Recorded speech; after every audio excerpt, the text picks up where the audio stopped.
اعوذ باللہ من الشیطان الرجیم بسم اللہ الرحمن الرحیم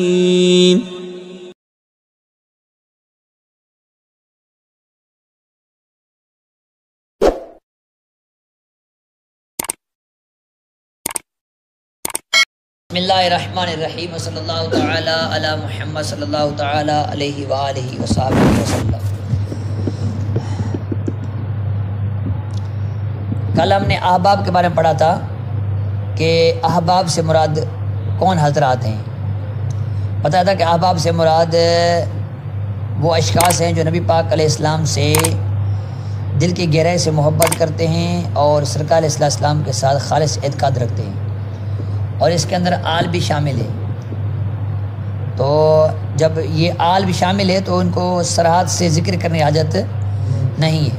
آج پڑھیں گے ولا یذهب علیک ما فی لفظ المنعی والنقدی والسندی والمعارضتی من حسن براءۃ الاستدلالی المناسب لآداب المقالی، کہ جب ان میں یہ بات بیان کر دی کہ احباب میں آل بھی داخل ہیں، لہٰذا ان کو الگ سے ذکر کرنے کی حاجت نہیں ہے۔ اس کے بعد ایک اور بات بیان کی کہ اللہ تبارک و تعالیٰ کی جب تعریف کی تھی تو اللہ پاک کی تعریف میں اللہ تبارک و تعالیٰ کے کچھ اوصاف کو بیان کیا تھا، لا مانع لحکمہ وغیرہ ذالک، تو اس میں برات استدلال حاصل ہوئی تھی، ٹھیک ہے۔ اس لیے نبی پاک علیہ السلام کی تعریف کی، اس سے بھی برات استدلال حاصل ہو گیا، یعنی جو اس مناظرے کی اصطلاحات آگے آ رہی ہیں ان کو بھی اللہ پاک کی تعریف اور نبی پاک علیہ السلام کے درود پاک کے اندر شامل کر دیا، تاکہ اللہ پاک کی تعریف بھی ہو جائے، نبی پاک علیہ السلام پر سلام بھی ہو جائے، ان کے آباء پر سلام بھی ہو جائے، اور اس کے ساتھ برات الاستدلال بھی حاصل ہو جائے۔ کہہ رہے ہیں تم پر مخفی نہیں، یذهب کا معنی لیخفا کا معنی ہے، تم پر مخفی نہیں جو لفظ منع، نقد، سند اور معارضہ میں برات استحلال کا حسن ہے، یعنی اللہ پاک اور نبی پاک علیہ السلام کی تعریف اور درود پاک کے ساتھ جو ہے انہوں نے اس بات کو بھی بیان کر دیا کہ یہاں پر جو اللہ کی تعریف میں یہ الفاظ بیان کیے ہیں نا، یہ الفاظ مناظرے کی اصطلاح میں شامل ہو رہے ہیں۔ مناظرے کا وجود انہی چیزوں پر ہے، مناظرے کے اندر منع بھی آئے گا، نقد بھی آئے گا، سند بھی آئے گی، معارضہ بھی آئے گا، ٹھیک ہے۔ تو اللہ تبارک و تعالیٰ کی تعریف ایسے اوصاف کے ساتھ کی ہے جس سے برات استدلال حاصل ہو گئی، ٹھیک ہے۔ تو برات استدلال کا حسن جو ہے تم پر مخفی نہیں ہے ان الفاظ، وہ برات استدلال جو مناسب ہے یہاں پر لآداب المقالی، یعنی جو انہوں نے کلام کیا ہے، گفتگو کی ہے، اس گفتگو کے اندر، گفتگو کے آداب کے اندر اللہ تبارک و تعالیٰ کی صفات اور آقا علیہ السلام کی اوصاف کے اندر جو ہے ان الفاظ کا ذکر کرنا، جو مناسب الفاظ ہیں برات استدلال سے حاصل ہو رہی ہے، یہ برات استدلال کے انداز سے اچھے ہیں یہ الفاظ، یہ تم پر مخفی نہیں۔ جیسا کہ ہم نے تم کو تنبیہ کی اس پر پہلی حال میں، جیسے اللہ پاک تعریف لا مانع ذکر کیا بے حکم ہی، تو وہاں پر جیسے ہم نے تنبیہ کی تھی کہ برات استدلال حاصل ہو رہی ہے، اسی طرح یہاں پر بھی المعارضین اور سند اولیاء کے اندر بھی برات استدلال حاصل ہو رہی ہے، جس کا حسن تم پر مخفی نہیں ہے۔ یہ بات سمجھ آئی؟ یعنی ایسی برات استدلال جو مناسب ہے کس کے؟ مقال کے آداب کے۔ مقال سے مراد قول، جو ماتن نے قول ذکر کیا ہے، اس قول کے آداب کے موافق اور مناسب برات استدلال ہے، اس کا حسن مخفی کسی پر نہیں ہے۔ سمجھ میں آئی؟ اس کے بعد کہا وَبَعْدُ هَذِهِ قواعد البحث،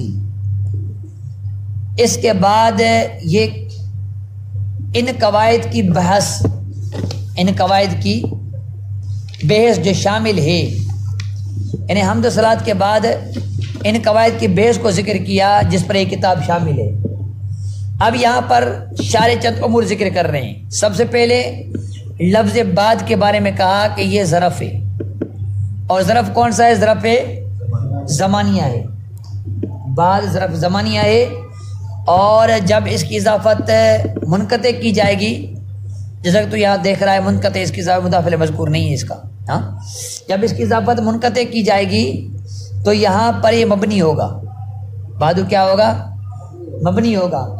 بعدو کا اعراب تین قسم کا ہوتا ہے، یا تو اس کا مدافع مذکور ہوتا ہے، اگر اس کا مدافع مذکور ہو تو یہ معرب ہوتا ہے، مفعول فی کی بنا پر منصوب ہوگا۔ اچھا، یا اس کا مدافع معذوف ہوگا۔ اگر مدافع اس کا معذوف ہو تو یا تو پھر یہ کہ مدافع کا پتہ ہی نہیں ہوگا، نسیہ منسیہ ہوگا، تو بھی یہ معرب ہوگا، مفعول فی کی بنا پر منصوب ہوگا۔ یا پھر اس کا مدافع منوی ہوگا، یا نیت میں ہوگا، پتہ ہوگا ہم کو، تب یہ مبنی پر دھما ہوگا۔ تو یہاں پر مدافع کا ہم کو پتہ ہے معذوف ہے، اس لیے مبنی پر دھما ہے۔ یہ سمجھ میں آئی بات؟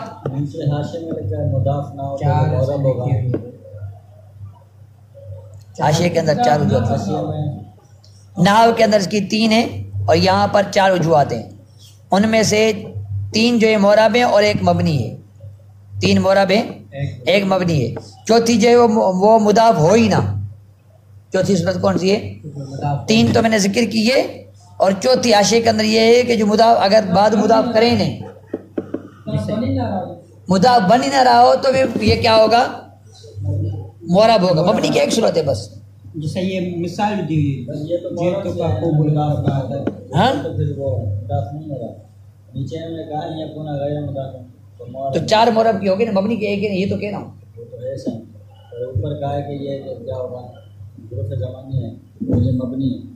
مبنی کب ہوگا؟ جب اس سے اضافہ پتہ کیا جائے۔ یہ تو کہہ رہے ہیں پہلی 3 صورتوں میں مضاف ہوگا، پہلی 3 صورتوں میں مضاف ہوگا، چوتھی میں مضاف نہیں ہوگا۔ مضاف نہیں ہوگا تو بھی معرب۔ اب بچ گئی 3 صورتیں جو میں نے بیان کی۔ اب جس میں مضاف ہے 3 صورتیں وہ بچ گئی۔ اب جس میں مضاف ہے نا اس کی 3 صورتیں ہیں۔ پہلی مدافع مذکور ہوگا اس پر تو بھی معرب، مدافع معذوف ہو لگے لیکن ہم کو پتہ نہیں ہوگا، نسیہ منسیہ ہوگا تبھی معرب۔ اب ایک صورت بچ گئی مبنی والی کہ مدافع مذکور نہ ہو اور نیت میں ہو، پتہ ہو ہم مبنی، ٹھیک ہے۔ ان نے شروع میں کہا لہو اربعۃ اوجاہ ثلاثۃ منھا معرب ولا واحد مبنی، کہ ان 4 صورتوں میں پہلی 3 کیا ہیں؟ معرب، 1 کیا ہے؟ مبنی۔ اب معرب جو 3 صورتیں ہیں، 2 تو میں نے بیان کی، چوتھی انہوں نے، تیسری انہوں نے بیان کی جو مضاف نہ ہو تو بھی مبنی ہوتا ہے، معرب ہوتا ہے۔ سمجھ آئی؟ سمجھ میں آئی بابا؟ جس طرح اچھا آگے دیکھو، کہہ رہے ہیں بل عامل فی معنی اشارہ، یہاں پر جو عامل ہے نا بعدو کا، یہ مفعول فی بنے گا ظاہر ہے، اور مفعول فی کا کوئی نہ کوئی عامل ہوتا ہے نا، یہ ظرف کیا بنے گا؟ مفعول، اس کا کوئی نہ کوئی عامل ہوگا۔ سوال پیدا ہو یہاں پر عامل اس کا کون ہے؟ انہوں نے کہا ہے کہ یہاں پر عامل جو ہے وہ اشیرہ ہے، یہ اشیرو ہے، میں اشارہ کرتا ہوں، اشیرہ اشارہ کیا گیا، اشیرو میں اشارہ کرتا ہوں۔ تو یہ کہاں سے نکلا؟ حاضی کا معنی یہ ہے، تو جو حاضی کا معنی اشارہ ہے نا یہ اس کا عامل ہے، اسی کا یہ مفعول فی بن رہا ہے۔ سمجھ میں آئی؟ اب پھر یہ کہ بھائی بعد کے بعد فا آتا ہے، یہاں پر فا تو نہیں آیا، بعدوں کے بعد کیا آتا ہے؟ فا آتا ہے، یہاں فا نہیں ہے۔ میں نے کہا بعدوں کے بعد جو فا آتا ہے نا وہ کیوں آتا ہے کہ وہاں پر یا تو اما حرف شرط موجود ہوتا ہے یا معذوف ہوتا ہے۔ اگر ہم فا کو لاتے تو وہم کرنے والے کو وہم پیدا ہوتا کہ یہ اما مقدر ہے، کیا وہم پیدا ہوتا؟ اما مقدر ہے، ٹھیک ہے۔ تو اس لیے ہم نے یہاں پر فا کو ذکر نہیں کیا تاکہ وہم کرنے والے کو وہم کی حاجت نہ پڑے۔ فا ذکر کریں تو وہم ہوگا نا، فا کو ذکر کیا ہی نہیں تو وہم ختم ہو گیا۔ لِأَلَّا يُحْتَاجَ إِلَىٰ تَوَہُّمِ الْمُتَوَہِّمِ، سمجھ آ رہی ہے؟ جس طرح پھر اعتراض ہوا کہ اس میں شرک مشارہ تو موجود ہوتا ہے، مبصر محسوس ہوتا ہے، یہی وجہ ہے کہ ضمیر کا جو مرجع ہوتا ہے وہ ذہن میں ہوتا ہے، ضمیر کا مرجع ذہن میں ہوتا ہے، اور اس میں شرک مشارہ موجود ہوتا ہے، مبصر ہوتا ہے، ٹھیک ہے۔ یہاں تو نہیں ہے، آپ نے کہا ہاذی قواعد الباس، وہ لکھیں گے بعد میں، اشارہ پہلے کر رہے ہیں، وہ بیس کے قواعد بعد میں آئیں۔ ہاں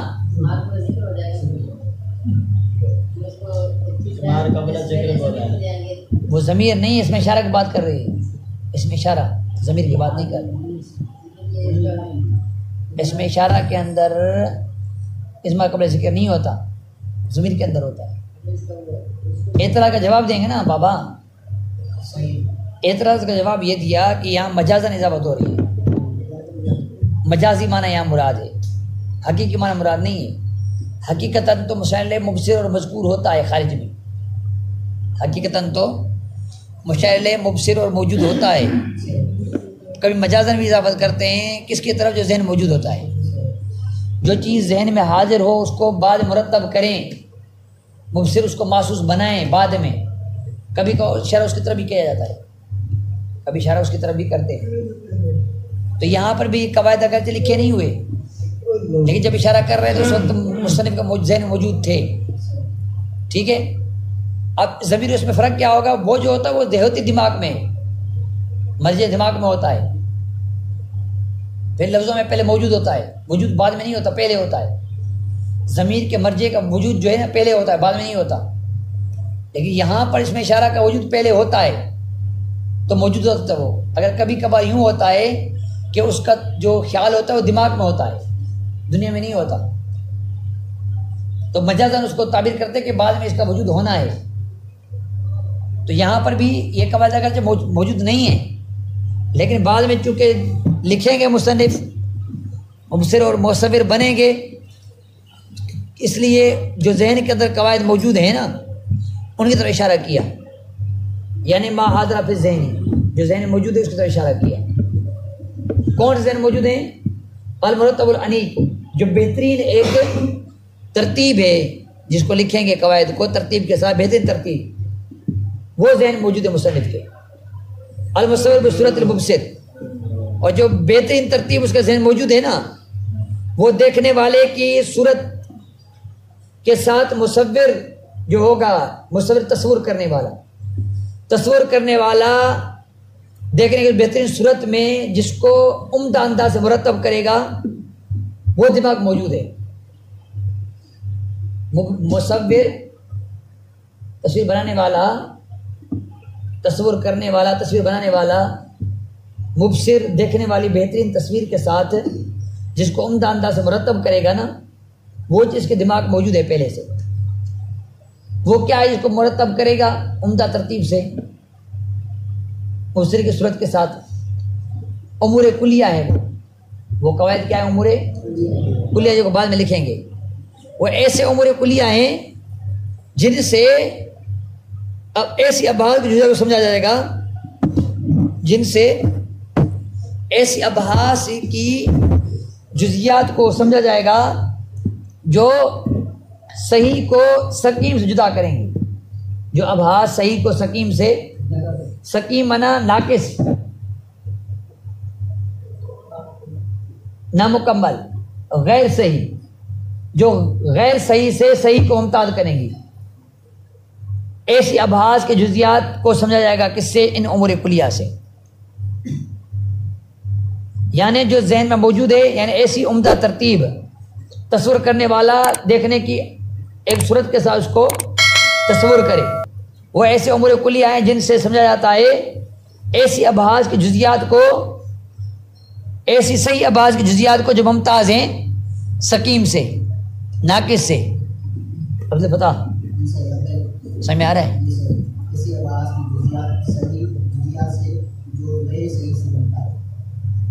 آگے چلیں۔ اب انہوں نے ابحاث کا ذکر کیا ہے، ابحاث یہ جمع قلت ہے بحث کی۔ اب بحث کسے کہتے ہیں؟ سب سے پہلے بحث کا لغوی معنی، البحث فی اللغت التفحص والتفشیش، یہ بحث بھی آیا ہے بحث بھی آیا ہے، دو طرح آیا ہے۔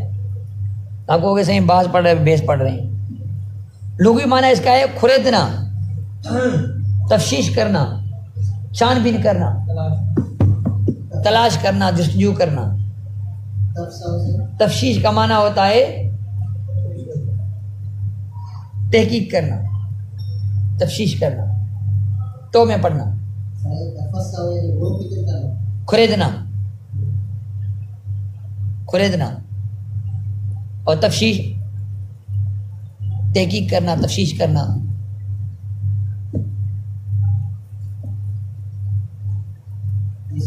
سمجھے؟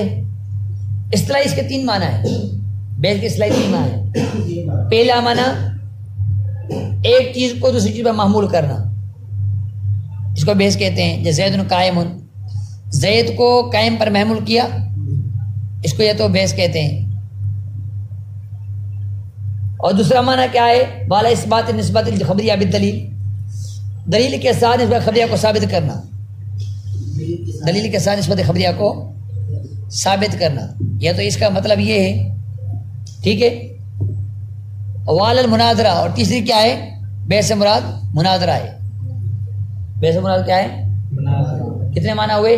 3۔ یہاں مراد کیا ہے؟ تیسرا معنی مراد ہے مناظرہ۔ بل مراد ہاں ہونا ثالث المعنی، یہاں تیسرا معنی مراد ہے۔ یہاں مراد کیا ہے؟ تیسرا معنی مراد ہے، پہلا معنی مراد نہیں ہے، دوسرا معنی بھی مراد نہیں ہے۔ اب سوال یہ پیدا ہوا کہ بھائی آپ پہلا معنی تو چلو نہیں، جملہ خبریہ اور نسبت خبریہ کو مراد نہیں کہہ سکتے، بیس نہیں کہتا کوئی، نہ بھی بیس ہے، یہ چیز ہے، مراد کے اندر اس کا دخل نہیں ہے۔ دوسری تو ہو سکتی ہے نا، نسبت خبریہ دلیل سے ثابت کرنا۔ انہوں نے کہا ہاں ہو تو سکتی ہے، مسئلہ یہ ہے کہ اگر دوسری کسی مراد لیتے ہیں نا، اس بات شامل ہوگا، نفی شامل نہیں ہوگی، منع نکل جائے گا مناظرے سے، منع کے اندر ثبوت نہیں ہوتا، دلیل کے ساتھ نسبت خبریہ کو ثابت کرتے ہیں نا، اور منع کے اندر ثبوت نہیں ہوتا، منع کے اندر ثبوت نہیں ہوتا، اس لیے مناظرے سے منع نکل جائے گا۔ منع تو اصل چیز ہے مناظرے کی، کوئی کباب نہیں دوسرا معنی مراد لینے میں، ولا شناعت فی رضت المعنی ثانی، دوسرا معنی کو مراد لینے میں کوئی شناعت، کوئی خرابی نہیں ہے، سوائے اس بات کے کہ منع پر صادق نہیں آگا مناظرہ، حالانکہ منع مراد کے اندر شامل ہے، اس لیے تیسرا معنی مراد لیا، دوسرا معنی مراد نہیں لیا۔ سمجھ میں آئی بات؟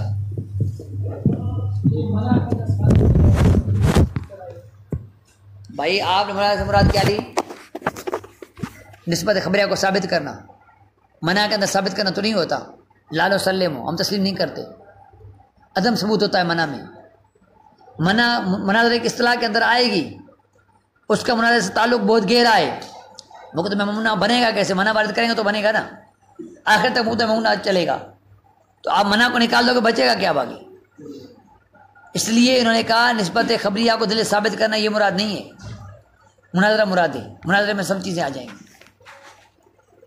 ترجمہ عبارت دیکھو، بسم اللہ الرحمن الرحیم۔